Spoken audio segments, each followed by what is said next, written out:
Hello. Today's interview is with Sandy King, Assistant Athletic Director for Compliance. Thank you, Sandy, so much for agreeing to do this. Take about 15 minutes of your time. You're welcome. So out of the questions asked from the students in the class, the issue of compliance seems to be the most difficult to understand. But first of all, can you just give us a little background of how you started in athletics and how you got to where you are today? Sure.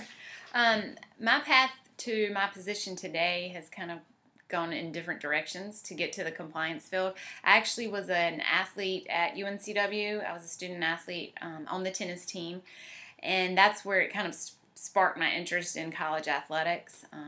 Immediately after my 4 years, I took one semester off, and then I decided to come back to graduate school, and I ended up getting a grad assistantship with our athletic department here working in compliance. So that was kind of my first taste in compliance, and there was only a couple of us here in the athletic department at that time, so any extra help was definitely beneficial. After that, I moved to a full-time position, which they actually created. They created an academic advising position just for student athletes. In the past, they didn't have that. So that was really my first full-time position here, was being an academic advisor for our student athletes. After that, I stayed in that position for about 10 and a half years. And then the compliance position opened up, and it actually changed to an assistant athletic director position. In the past, it was a director of compliance position. Our deputy athletic director at the time asked me if I would be interested.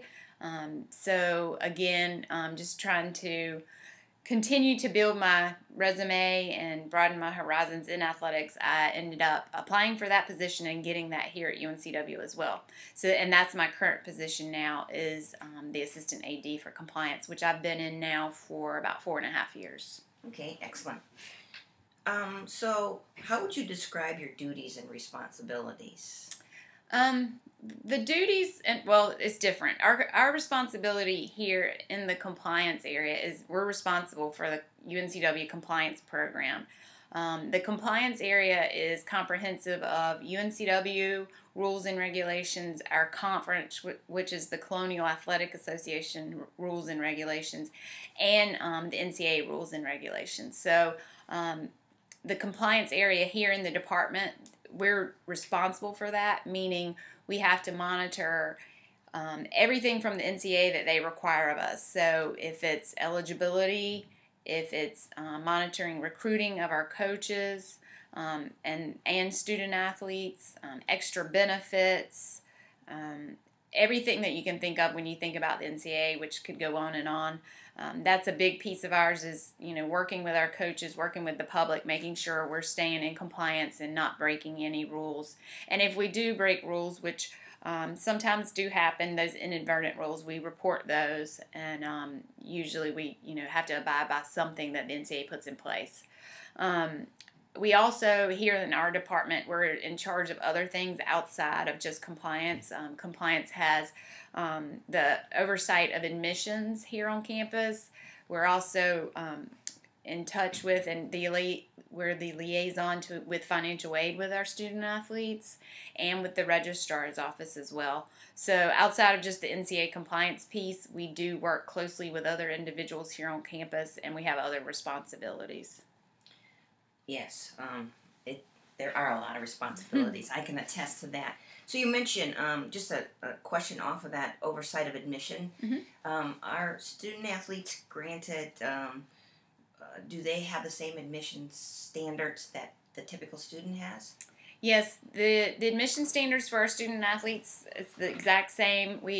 They're responsible to send in all of their application documents, their transcripts, their test scores, and they still have to meet the same standard requirements that all of our students have to meet.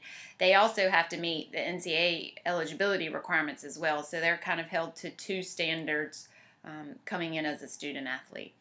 And those standards are getting tougher and tougher through NCAA. We know that UNCW standards are pretty tough, but right. NCAA standards have gotten more and more Correct. rigorous. Yeah. Through the years, the NCAA continues to update their academic requirements for transfers and for our freshmen.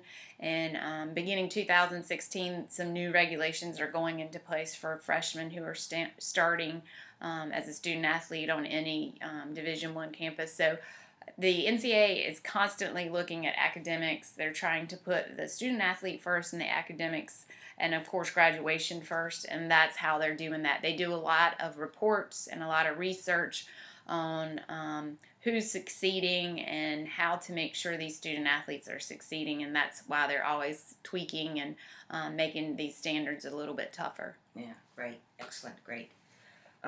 So what do you spend most of your time doing? You know, again, people don't understand this position, and you identified many different hats that you wear, but what do you spend most of your time doing? It really depends on the time of year. This summer, just since we're in that right now, I can give you a little bit of an overview. This summer, what we're doing is really preparing for the beginning of the school year.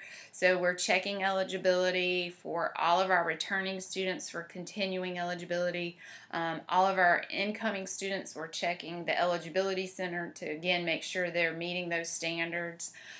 We're planning meetings with our teams for preseason meetings. We have a lot of coaches where they go out in the summer, and the majority of their recruiting is done during the summer. So we're making sure that all of those trips are permissible and allowable based on their recruiting calendars. So in the summer, it's kind of those kinds of things. We're doing a lot of scholarship renewals and non-renewals for our athletes. Those have to be done by today, July 1st.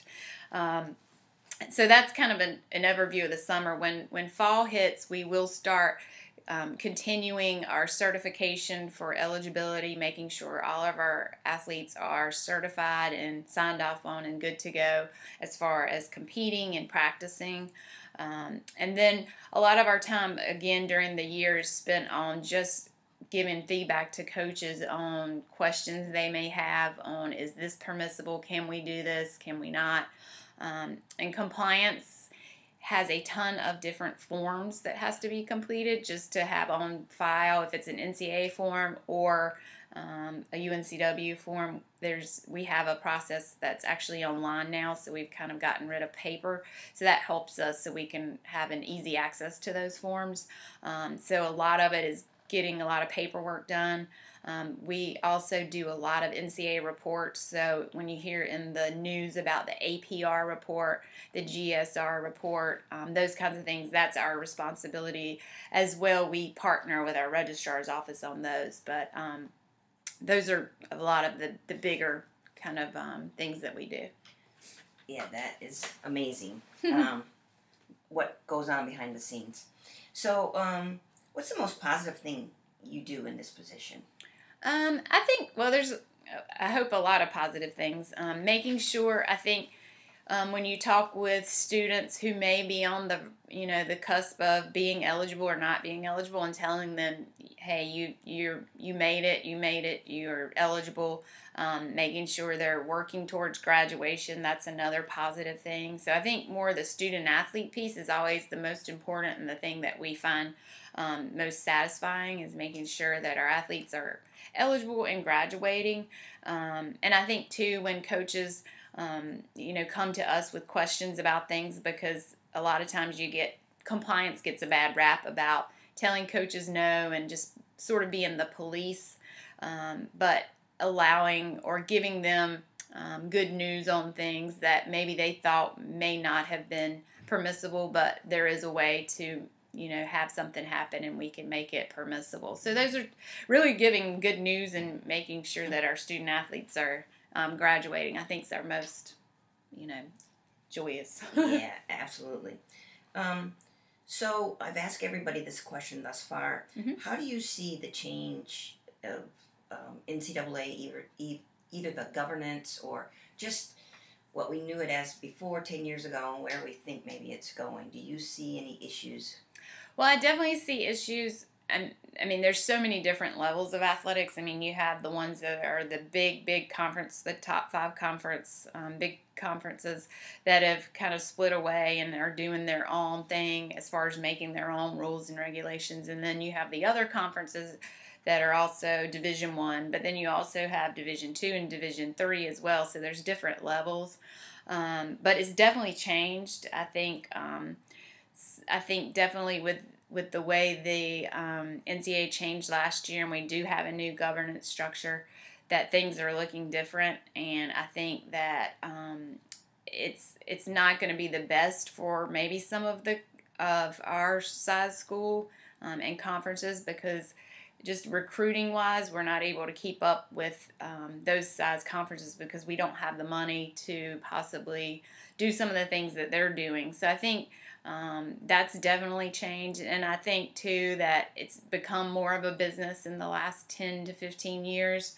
I think still the main goal is graduation, but I think where you're seeing a lot of the things in the news where there's a lot of violations and a lot of things that the NCAA has kind of come down on, it's because it's become a business, and it's become a lot of just win however you can.